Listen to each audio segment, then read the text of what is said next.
Sinong umaahon, tayo ba o sila? Mga ngiti nila habang nakalubog ka pa sa napuntang bulsa. Pinaghirapan kong mga barya, minumulto na ng mga pangako nyo. Hoy, makinig kayo.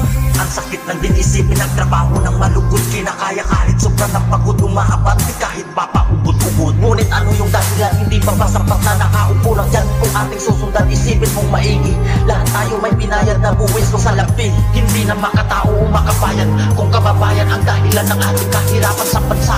Bulsa man o pitaka, parehas na may laman. Kung itrato nyo mga manggagawa, parang animan. Hindi na nga mataas yung kinikita, may mukha pang makakapal. Hindi na tama kataka-taka, dahil ba kayo yung nasa taas, walang kakaba-kaba. Gising sa umaga, kaping pinagulo, gawa pa sa kanin, papasok sa trabaho, lusong dito, lusong doon. Hindi baling sa baha, lubog sila'y lulusong. Makakita lang ng barya, pamilya, makaiwas pa sa gutom. Dahil yung sasakyan para lamang daw sa mayaman, habang tayo patuloy na ninanakawan. Tayo ay nakasabay sa bulok na sistema ngayon, habang sila patuloy lang sa kanilang direksyon. Para saan pa yung iniwan ng mga yamang bayani, kung tayo sa baba patuloy na minamani? Kaya makinig kayo.